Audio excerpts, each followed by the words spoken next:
నమస్తే. సంధ్యతో నిందల నిజాల కార్యక్రమానికి స్వాగతం. ఇవాళ మనతో జూబ్లీహిల్స్ బీజేపీ క్యాండిడేట్ అభ్యర్థి ఉన్నారు. ఈవిడ ఎన్ఆర్ఐ, వృత్తిరీత్యా వైద్యురాలు, కిమ్స్ ఫౌండర్ డైరెక్టర్గా కొనసాగుతూ రైస్ ఫౌండేషన్ను స్థాపించి అనేక సేవా కార్యక్రమాలు చేస్తూ నిత్యం జూబ్లీహిల్స్ ప్రజలతో మమేకమవుతున్నారు. బీజేపీ జాతీయ మహిళా నాయకురాలుగా కూడా కొనసాగుతున్నారు. ఆవిడెవరో కాదు, డాక్టర్ పద్మ గారు.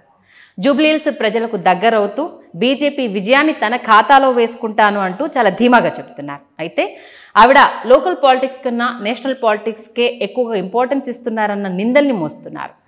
అయితే ఈ నిందల్లో నిజమెంత ఉంది? మరి జూబ్లీహిల్స్ని బీజేపీ అడ్డాగా చేసుకుంటాను అంటున్న ఆమె ధీమా వెనుక రహస్యం ఏంటి? సంధ్యతో నిందల నిజాల కార్యక్రమం ద్వారా డాక్టర్ పద్మ గారిని అడిగి మరిన్ని విషయాలు తెలుసుకుందాం. పద్మ గారు నమస్తే.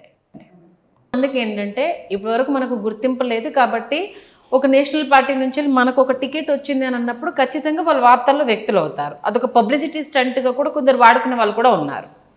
ఐ డోంట్ థింక్ సో అండి. ఎందుకంటే ఎలక్షన్స్ అనేది ఇట్స్ అన్ ఎక్స్పెన్సివ్ అఫేర్. ఊరికే just like that people will not come in to elections. దానికి చాలా హార్డ్ వర్క్ కూడా చేయాలి. హార్డ్ వర్క్ ఉండాలి, ప్లానింగ్ ఉండాలి, and then you have to spend, you have to be always amongst people, you have to lose a lot of your social life. ఇవన్నీ కూడా ఉన్నాయి. So ఇవన్నీ ఆలోచించుకోకుండా జస్ట్ లైక్ దట్ వచ్చేయరు పాలిటిక్స్లోకి. వచ్చిన వాళ్ళు వాళ్ళకి అస్సలు హోప్ లేదు అనుకుంటే అప్లై చేయరండి. అంతంతమంది అప్లై చేయరు. మీరు అన్నది నిజమైతే 3-4 అప్లై చేయాలి. బట్ ఒక్కొక్క సీట్కి ఇప్పుడు ట్విన్ సిటీస్లో నాకు ఇక్కడ వరకు తెలుసు, జిల్లాల గురించి తెలీదు. ఇక్కడైతే మనకు యావరేజ్గా వాట్ ఐ బీన్ సీయింగ్ 20. నేను అప్లికేషన్ ఇవ్వడానికి వెళ్ళినప్పుడు కూడా పెద్ద లాంగ్ లైన్ ఉంది. ఓకే, పెద్ద లాంగ్ లైన్ ఉంది ఆ రోజు కూడా. సో ఉన్నారండి, బాగా ఉన్నారు. అంటే the demand is very high. ఇప్పుడు థర్డ్ పొజిషన్లో ఉంది అనడానికి చాలా స్ట్రాంగ్గా ఈ మధ్యకాలంలో వినిపిస్తున్నది. బీజేపీ బీఆర్ఎస్ పార్టీకి బీ టీము. మోదీ, అమిత్ షా అటు సీఎం కేసీఆర్తో కలిసి వ్యూహాలు చేస్తున్నారు.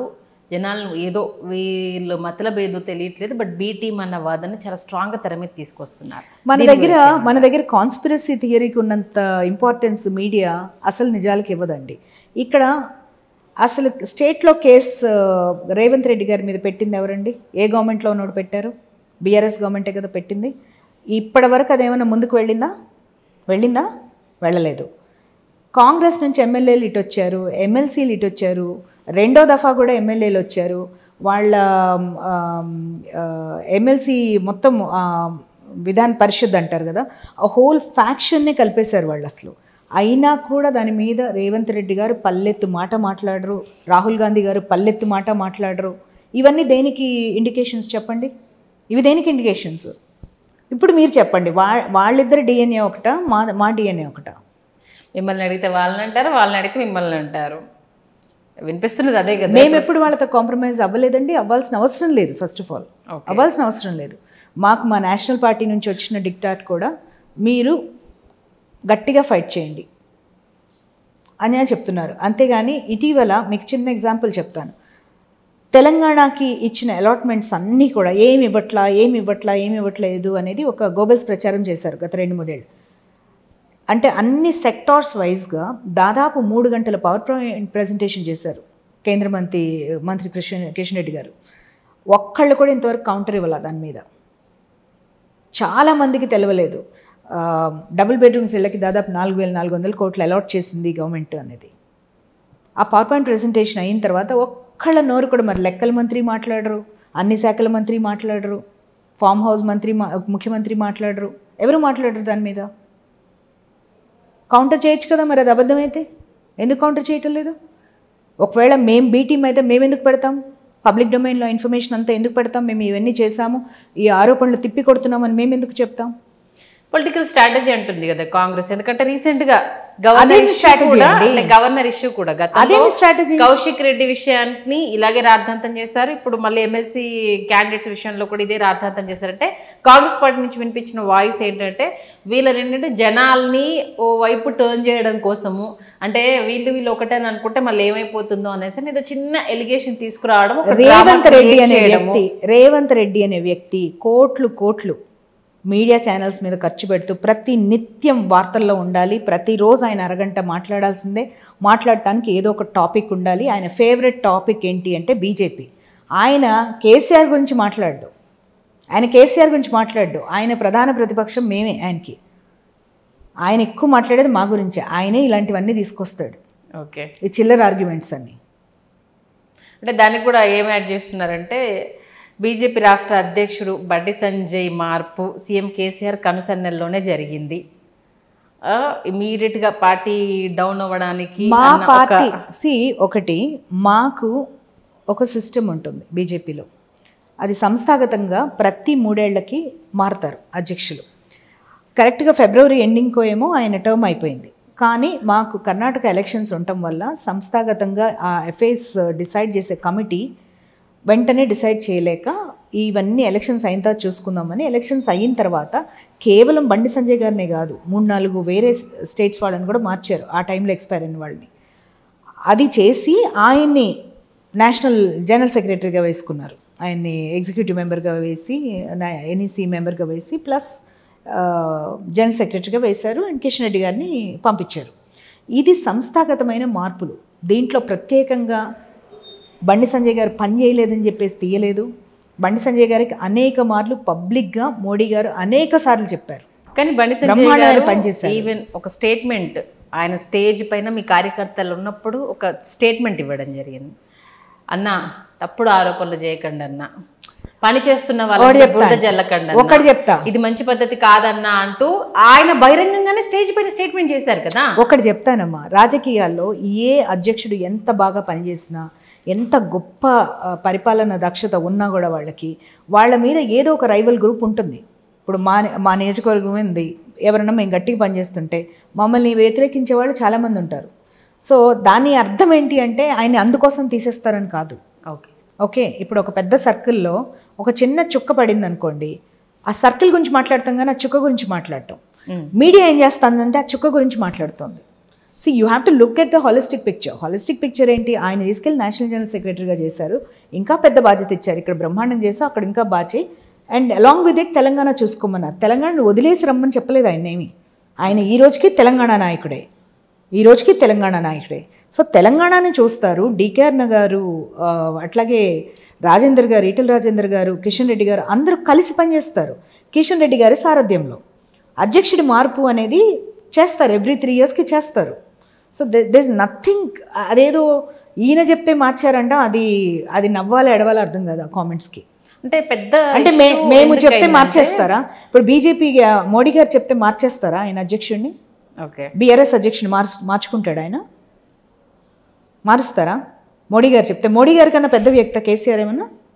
కాదు కదా. ఎవరి పార్టీ సంస్థాగత వ్యవహారాలు వాళ్ళు డిసైడ్ చేస్తారు. అది ఇంకొక పార్టీ అధ్యక్షుడు వచ్చి దాంట్లో చేసేది ఏమి ఉండదు.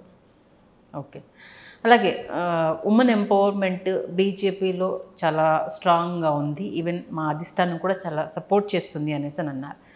బట్ మహిళల పట్ల జరుగుతున్న దారుణ కాండలకు సంబంధించి మొన్న పార్లమెంట్ సెషన్లో కూడా కాంగ్రెస్ కొన్ని ఉదంతాన్ని తెరమీద తీసుకురావడం జరిగింది. మణిపూర్ హింసకు సంబంధించి, మహిళల మీద జరిగిన దానికి సంబంధించి. మరి ఉమెన్ ఎంపవర్మెంట్కి అంత ఇంపార్టెన్స్ ఇస్తున్నప్పుడు మహిళల పట్ల జరుగుతున్న అఘాయిత్యాలకు ప్రధాని మోదీ మాట్లాడారనంటే ఆ విషయాన్ని దాటవేసే ప్రయత్నం చేయడము, దాన్ని కాంగ్రెస్ పార్టీ అందిపుచ్చుకోవడము, మరి దీన్ని ఎలా చూడాలంటారు?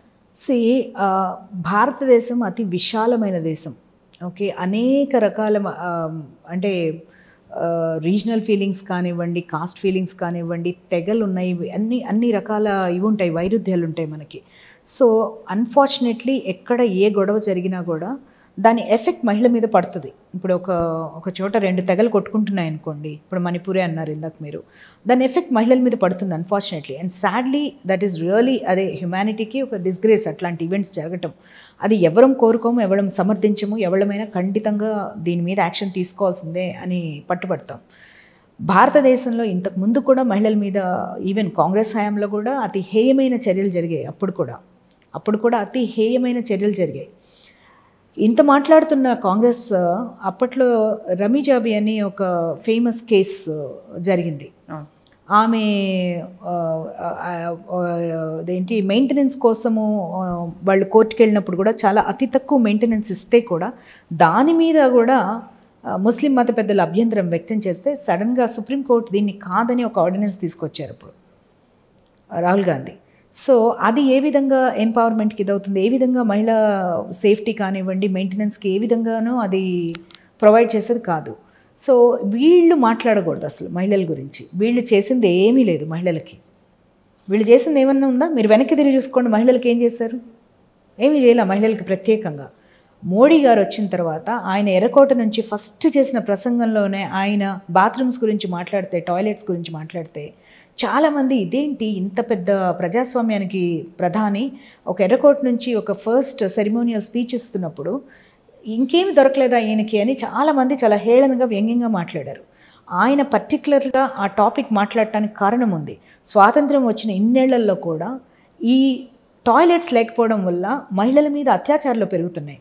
పల్లెటూళ్ళలో ఎర్లీ మార్నింగ్ చెంబు తీసుకొని వెళ్ళిన వాళ్ళ మీద చాలామంది అఘాయిత్యాలు చేయటము, అలాగే వాళ్ళకి ఇన్ఫెక్షన్స్ రావడం, పిల్లల స్కూళ్ళల్లో టాయిలెట్ లేకపోవడం వల్ల స్కూల్స్ డ్రాప్అవుట్ అయిపోవటం, వాళ్ళకి శానిటరీ నాప్కిన్స్ లేకపోవడం వల్ల వాళ్ళు ఇబ్బంది పడడము, ఇవన్నీ కూడా మోడీ గారు చూసి ఫస్ట్ అది డిసైడ్ చేశారు. అదే కాకుండా మీరు వంటగదిలో ఇట్లా పొగగొట్టాలు పెట్టి ఊదుతూ పల్లెటూళ్ళలో వంట చేస్తారు కదా, అది చేయటం వల్ల వాళ్ళ లంగ్స్ ఎఫెక్ట్ అవుతున్నాయి, అంటే ఎన్నో వేల సిగరెట్లు తాగిన ఎఫెక్ట్ వస్తోంది మహిళలకి, వాళ్ళ ఊపిరితిత్తులు పాడై చిన్న వయసులో చనిపోతున్నారు అని ఒక బాధతో ఆయన ఈ గ్యాస్ కనెక్షన్స్ స్కీమ్ తీసుకొచ్చారు. ఇలా ఇదే కాదు, అంటే ప్రెగ్నెంట్గా ఉన్న మహిళ త్రూ అవుట్ ప్రెగ్నెన్సీ ఆమెకి కొంచెం ఆర్థిక సహాయము, అట్లాగే న్యూట్రిషన్ మీద అవగాహన కల్పించటము, ఇవన్నీ చేయటము. అట్ ద సేమ్ టైం వాళ్ళకి డెలివరీ అయిన తర్వాత ఆల్మోస్ట్ 6 months, ఇప్పుడు వాళ్ళకి 6 months to a year వాళ్ళకి మెటర్నిటీ లీవ్ ఇస్తున్నారు వాళ్ళ దీన్ని బట్టి. సో మహిళలకి ఇది అదని కాదు, అన్ని రంగాల్లో వాళ్ళకి అవకాశాలు వస్తున్నాయి. ఇంతకుముందు ఏంటంటే ఉన్నారు అన్ని రంగాల్లో ఉన్నారు ఇంతకుముందు కూడా, కానీ తక్కువ నంబర్స్ ఉండేది. ఇటీవల కాలంలో మీరు చూస్తే మహిళలు లేని రంగం లేదు, వాళ్ళకి అన్ని విధాలుగా అనమాట. వూమ్ టు టూమ్ అంటాం, అంటే గర్భస్థ శిశువుగా ఒక ఆడపిల్ల ఉన్నప్పటి నుంచి వాళ్ళ జీవితపు లాస్ట్ స్టేజ్ వరకు ప్రతిసారి కూడా వాళ్ళకి వర్తించే ప్రతి స్కీమ్లోనూ, అంటే ఏ స్కీమ్ అయినా సరే ఇది మహిళలకు ఏం చేయగలుగుతాము అన్న ఒక ఆలోచనతో చేస్తున్నారు ప్రధానమంత్రి. అది చాలా గొప్ప విషయం. ఇంతకుముందు ఏ ప్రధానమంత్రి అలా ఆలోచించలేదు. అదే కాకుండా మహిళలకి చదువుల్లో కానివ్వండి, వాళ్ళకి అనేక రకాలైన స్కీమ్స్ ఉన్నాయి. వాళ్ళకి ఆల్మోస్ట్ 261 స్కీమ్స్ ఉన్నాయి మహిళలకి ఈరోజు. వాళ్ళు ఇండిపెండెంట్గా జాబ్స్ చేయాలి, ఇండిపెండెంట్గా బిజినెస్ చేయాలనుకున్న వాళ్ళకి లోన్స్ ఇవి కానివ్వండి, అనేక విధాలైన ఫెసిలిటీస్ ఉన్నాయి వాళ్ళకి. ఇదే కాకుండా ఇంకా హైదరాబాద్కి రాలేదు, బట్ చాలా మెట్రో సిటీస్లో పల్లెటూళ్ళ నుంచి జాబ్స్ ఇంటర్వ్యూస్ కోసం కానీ, లేకపోతే కొన్ని రోజులు వర్క్ చేసుకోవడానికి సిటీస్కి వచ్చే వాళ్ళ కోసం కూడా హాస్టల్స్ పెడుతున్నారు. వర్కింగ్ విమెన్స్ హాస్టల్స్ లాగా గవర్నమెంట్ పెడుతుంది సకల సదుపాయాలతో. సో ఇట్లా చాలా చేస్తున్నారు మహిళల కోసం. ఇది ఏదని కాదు, సో మెనీ థింగ్స్. అట్లాగే ఇప్పుడు ఈవెన్ మీరు చూస్తే ఇప్పుడు ప్రజెంట్ గవర్నమెంట్లో కూడా ఎంతమంది మహిళా మినిస్టర్స్ ఉన్నారండి, ఎంత ఇంపార్టెంట్ పోర్ట్ఫోలియోస్ హ్యాండిల్ చేస్తున్నారు. డిఫెన్స్, ఫైనాన్స్, ఇరిగేషన్, ఎన్ని వైవిధ్యమైన ఇవన్నీ కూడా. సో ఇవేంటి అంటే ఏదో ఇచ్చి ఊరికే టోకెనిజంలా చేసి వాళ్ళ మీద పెత్తనం చేయటం కాదు, వాళ్ళకి ఫ్రీ హ్యాండ్ ఇస్తున్నారు. ఇవాళ కర్ణాటక నుంచి శోభా గారు ఇరిగేషన్లో ఉన్నారు, అట్లాగే నిర్మలా సీతారామన్ గారు షీఈస్ హ్యాండ్లింగ్ ఫైనాన్స్, అంతకుముందు డిఫెన్స్ హ్యాండిల్ చేశారు, టెక్స్టైల్స్ హ్యాండిల్ చేస్తున్నారు, ఎన్ని మైనారిటీ అఫేర్స్ హ్యాండిల్ చేస్తున్నారు Smriti Irani. So many different ఇవన్నమాట. రైల్వేస్లో ఉన్నారు ఇప్పుడు మహిళా మినిస్టరు. సో చాలా డిఫరెంట్గా వీళ్ళు ఏదైనా చేస్తారు, చేయగలరు అనే ఒక నమ్మకాన్ని ఆయన తీసుకొచ్చారు ఇవన్నీ. అట్లాగే మనకి ఇప్పుడు 78 మంది మహిళా ఎంపీస్ ఉన్నారు. మనకి ఆల్మోస్ట్ 5 సీఎంస్ని ఇచ్చారు, 8 మంది గవర్నర్స్, మహిళా గవర్నర్స్ ఇచ్చారు. ఎక్కడ మన ప్రెసిడెంట్ కూడా ఇప్పుడు మహిళే కదా, షీజ్ ట్రైబల్ ఇది. అండ్ చక్కగా వాడికి ఒక మహిళ, అందులో ఒక గిరిజన మహిళకి అలాగా అవకాశం ఇవ్వడం ఎంత గొప్ప విషయం. అన్నిటికన్నా ముఖ్యంగా రిజర్వేషన్ బిల్ పాస్ చేయించారు, మహిళా రిజర్వేషన్ బిల్. బట్ నీరు కార్చారు కదా ఇమీడియట్గా. నీరు కార్చేది ఏముందండి, విపక్షాలు అదే విషయాన్ని కూడా మెన్షన్ చేస్తున్నాయి. విపక్షాలు డెఫినెట్గా అండి, విపక్షాల పాత్ర లేదని నేను అన్ను. గతంలో వాళ్ళు ప్రవేశపెట్టడానికి ట్రై చేశారు, కానీ ఫెయిల్ అయ్యారు. కన్సెన్సస్ తీసుకొచ్చే అవకాశం ఉన్నప్పుడు కూడా వాళ్ళు కన్సెన్సస్ తీసుకురాకుండా అది ఎలా 27 ఏళ్ళు దాన్ని మూతేసేసి పెట్టేశారు.